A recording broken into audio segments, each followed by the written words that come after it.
peace through strength. What is not conspiracy is right now the U.S. Navy can barely feed its sailors. when people posted the pictures of their food, and they like that food.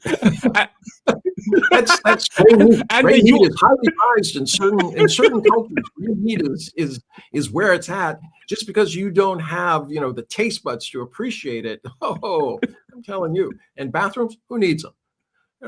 Shower every once in a while. I mean, are you not men? Come on, manly men. Oh, wait a second, they have women on there too. I'm sure that's all very, very, very nice.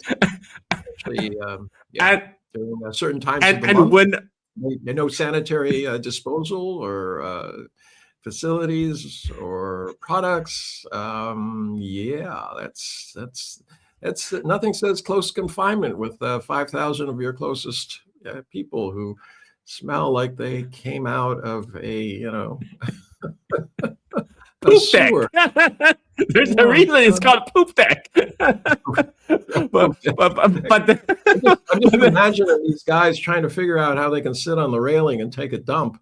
I mean, they in some parts of the world, I mean, and somebody was telling me that when they were riding back and forth to work in India, that many people stood on basically squatted on the curb and did their business in the gutter. And it's like, well, yeah, that's okay, but you're basically about 150 feet above the water. You're leaning out. If you fall in, you're probably propeller meat. You're part of the gray stuff that they're going to serve at lunchtime. Maybe that's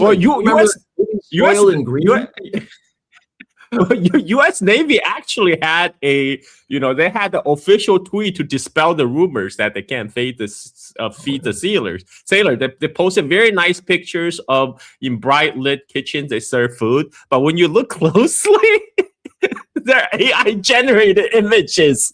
You have guys whose head is through the metal cabinets.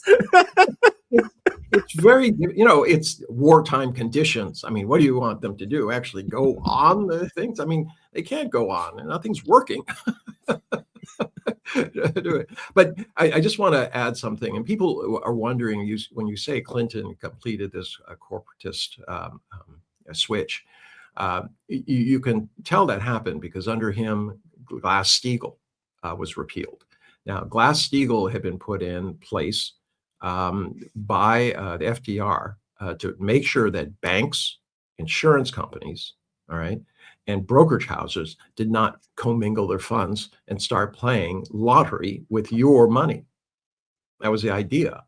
And Glass-Steagall had done a very effective job of keeping banks in their lane, lending to people and businesses, brokerage houses, selling stocks and giving advice in terms of that, and insurance companies who are taking in, you take in a little money over the years and then you pay out later for life insurance or if it's medical insurance and other things. But the point is, you do not want the premiums from insurance companies or the deposits from banks being mingled in and given to investment banking houses who think, gee, my bonus is going to be huge. I have other people's money. I can make huge bets. And if any of them works out, I'm going to be a hero.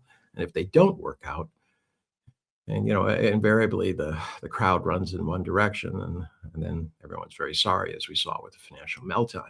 But that financial meltdown was in essence a direct product of the repeal of the Glass-Steagall Act.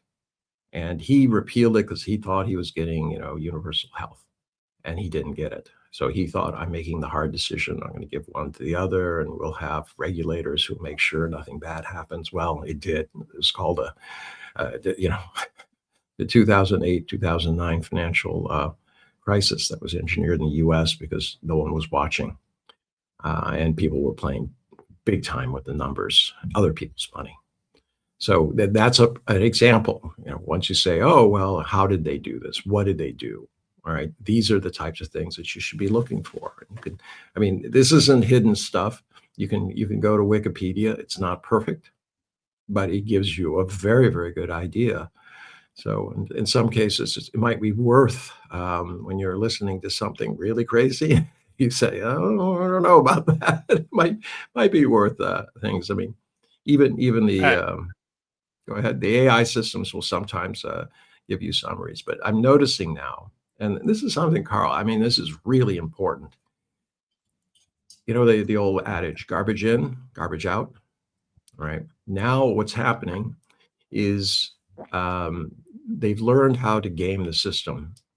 So if you have a particular point of view, for instance, you're Israel, you want, you don't want bad things said about Israel, things like that. You start putting in massive amounts of pro-Israeli or questioning the other side. So you put this data onto the internet, you feed it into the systems. So when these AI systems are learning, all right, they're using their large language models, which basically means that they're taking all the information they can get and they're trying to make sense of it. It's being poisoned. The scales are being tipped. And I notice it more and more these days. If you go to 3 or 4 different AIs, you're going to get very different answers. But if you know the subject and you put it in and you notice that all of a sudden things are getting softer or things aren't mentioned, right? That is an example of how what was supposed to be the source of truth is actually being fiddled, gamified by those who are trying to obscure what the truth is. They do this all the time because I start noticing whenever U.S. and Israel is doing some really effed up shit to Muslims in West Asia, you're gonna have a coordinated media campaign of highlighting the supposedly Uyghur atrocity porn in China. Like this happened like on the clock. Because I remember in 2018, when Israel, people think everything happened in October 7th. No, it did. Back in 2018, when Israel was bombing Gaza back then, you suddenly have all these headlines from all the mainstream media, BBC, Wall Street Journal, New York Times, saying Xinjiang is the world's largest open air prison. So if you search that in a Google box, genocide. Don't forget the genocide. Yeah, and exactly. So when you search that on Google, that's what will come up. It will come up all these mainstream articles talking about, all this, all what's the horrible stuff that China is supposedly doing to the Uyghurs. Instead, when everybody knew the world's largest open air prison is Gaza, but they were able to successfully game the search engine by putting out these articles. I mean, they still do that today. Accuse others of doing what you're doing. Yeah, it's exactly. This is what Trump does all the time. He always accuses other people of doing exactly what he's doing. He's the nastiest president we've ever had in terms of personal remarks. And what does he do? He accuses everybody else of being nasty. Yeah, speaking of changes in legislation, there was a time, until up to 2013, when Voice of America was prohibited from broadcasting inside United States because the idea was we're not supposed to be propagandized to the American citizens. It was only supposed to propagandize our adversary to Soviet Union, to China. But Carl, I want you to think about this. If they had broadcast inside America, people said that's not true.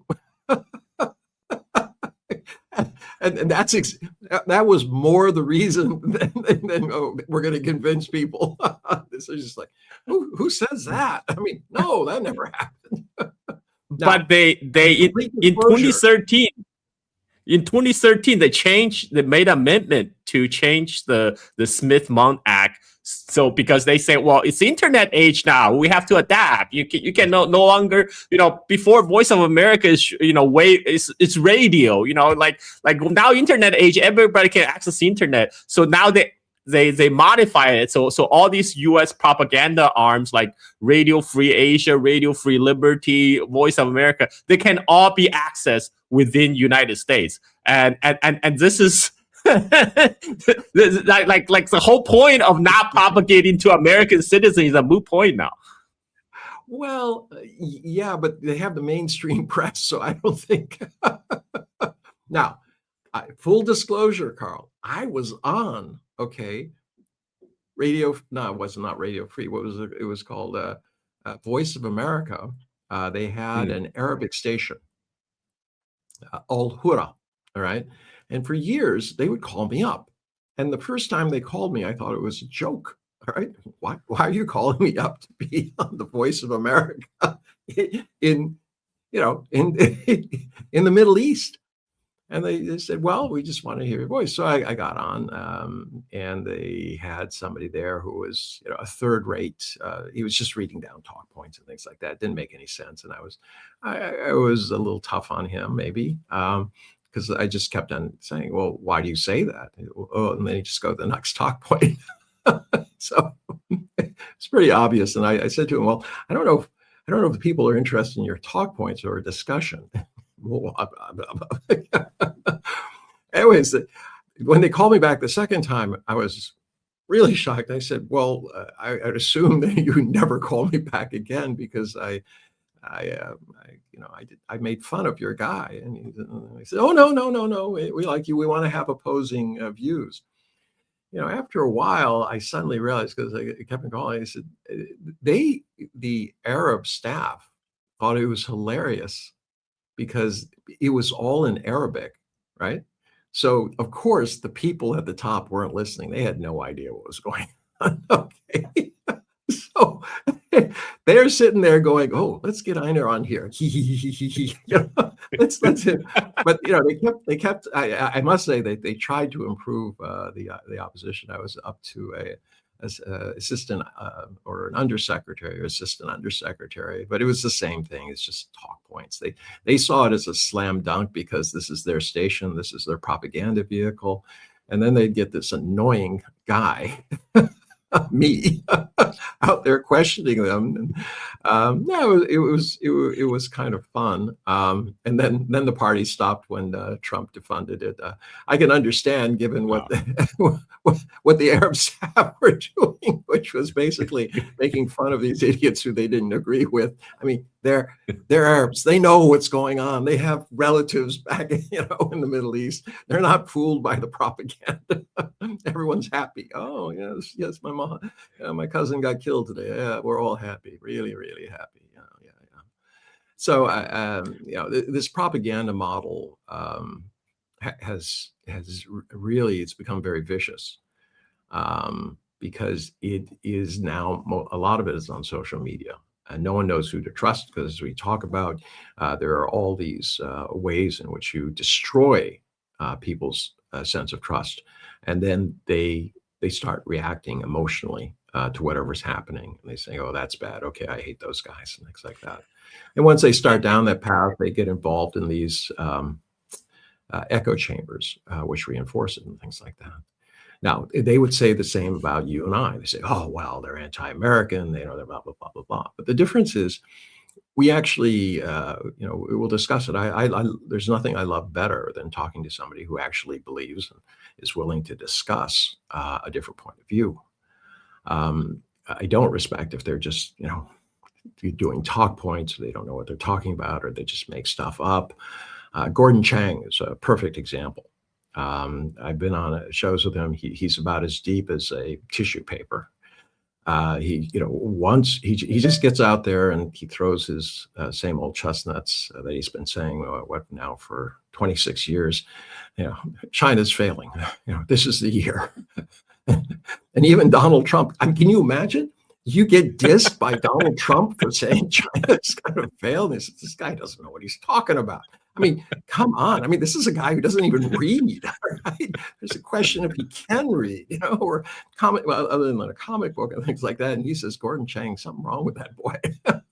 that really is. But yet, I mean, for all this time, think about it. He's been making a living. He's been publishing books. He goes on talk shows. He gives lectures. He's brought into these conservative think tanks as an advisor, as somebody who's knowledgeable. He doesn't know anything. I mean, it's just it's a travesty. The ironic part is Einar he is brought into all these media circuit because he has a Chinese face. So by Oh, him absolutely. saying those things, he lends credibility to what he's saying because he has a Chinese face. Yet so he can spew the most anti-China points online. And the funny Uncle thing Wong. is, the funny thing is somehow he also made himself a Korean expert. Like, what? He doesn't even know Korean. Like, he's not Korean. Why are you inviting him to talk about Korea? Like, this guy doesn't speak the language, has no cultural connection to Korea at all. It's just because he has an Asian face. Well, look, Carl, you've been to the U.S. You understand. They don't know the difference. I mean, you walk around, you're all Chinese to them. It doesn't matter now. I mean, I was head of a Pan-Asian, the largest Pan-Asian group in Wisconsin. It was basically we were trying to get people to differentiate between different Asians. I said, Vietnamese and Cambodians and Thai, they're not Chinese. And then the people look at you, there's no difference. You all look alike. All right. You got those names, those names. I said, well, actually, in Cambodian, the names are very long and complicated and things like that. They're not, like Chinese names. It says, oh, well, you guys are all the same. You're all Chinese, and the level of ignorance, and of course, along with it came a healthy dose of racism and things like this. But in funny ways, though, Carl, it worked for me because what I did is we had about 1% of the population was at the top end of the economic scale. They're all professors and doctors and engineers and extremely successful, high incomes, high educational attainment. But then because of the Vietnam War, they brought in a lot of refugees from Thailand, Vietnam, etc. The Hmong were a group who we used to fight a proxy war. We rescued our flyers. They were sappers, guerrilla warfare for hire. And about a third of them made it through to camps in Cambodia, in Thailand, and then only a third of those made it to the US. So you're talking about a country that was basically reverse decimated. Basically 8 out of 10 people died, as far as we know. So, but they were fighter farmers, hunters. They're great shots. But coming into a modern society was different. But I was able to say to the rest of the Asians there, especially the Chinese, I said, look, people here don't know the difference between Hmong and things. And quite frankly, the Hmong have their names are Chinese derivations. Okay. Shang, things like this, Li, all these things. So they're not going to be able to tell by the names. So whatever happens to their children, your children will be tarred with that. So what you need to do is to make sure that they have some opportunities. I'm not saying you have to invite them to their house and do all this stuff, but I'm just saying you have to kind of help them along in order to help your own children. And that seemed to appeal to people for a while. They understood that they're all in the Asian boat together, if you know what I mean. But when you have to resort to things like that, when you have to start saying that the reality is that no one can differentiate any of these things, and this is the largest percentage of the population of the world, right? So, and you can't tell the difference. that's really something. I mean, Americans, want to differentiate themselves by which state they're from and their accent and things like this. And the fact is, they get very, annoyed if you don't know they're from Texas or California or New York, things like this. Yet they will not pay attention to, people from other cultures and countries. I mean, Africans have a real hard time in America because they were considered as just like, oh, you're black, so you're African American. So, no, I'm from Africa, but I'm, I might be American, but it's a little bit different. So no respect for culture, no respect for history, and no respect for education, quite frankly. Yet, if you ask most Americans about African history, they'll tell you it's just a bunch of people wandering around in loincloths, running through the jungle, right? They have had no idea about how ancient and how complex and diverse the civilizations down there were. And the same is true of the Arabic world. when I was in Caltech, we had an exchange student from Kenya, and like one of our provincial counselor asked him, "Did you guys have shoes?" Like, I'm like, dude, this guy's an exchange student from Kenya to Caltech. You think he didn't have shoes? Like, come on. You think like Nairobi is all like mud huts? But the problem is the person who's asking him is at Caltech. That's the problem. That is a problem. That is the problem. He's also like supposed to be one of the top tier, higher educated American elite. Yeah. And which brings, which like makes it extra funny because Americans don't know the difference between Taiwan and Thailand, and yet, you know, it's expected to spend blood and treasures to defend Taiwan. It's like they don't even know Taiwan and Thailand are two separate entities. Let me make it clear. They couldn't pick either one of them out on a map. I mean, they just don't know, and frankly, they don't care. If you point to that area, some people will say that it's the Middle East. Others will say it's India. I mean, they just don't know. I mean, that's the ignorance of a country which is supposed to be the most powerful country on earth. Where what we say and how we vote is going to be consequential, and yet we know nothing about it. The arrogance of it is amazing. And this is not to say that American people are bad. A vast, overwhelming number of Americans are actually pretty decent people, and they'll help you out, and they're friendly. It's not the people. What happens is there's this disconnect between the people and the elites. The people in Washington and in politics and how they go about it. They've been completely captured by special interests, and the special interests have absolutely no use. Because when we were talking about before about oligarchical tech titans, the military industrial complex, and then corporatists, guess who's missing? The people. Cool. They're the only ones who aren't represented. And this is the real shame. I mean, democracy has been captured, and we have the gall to say that oh, you're not a democracy. Well, are we? Are we? I mean, Donald Trump is trying to prevent people from voting as we speak. He's trying to pass another Save America Act or something like this, basically requiring 2 forms of ID. Guess what? Guess who's not? So Guess who Einar, doesn't have?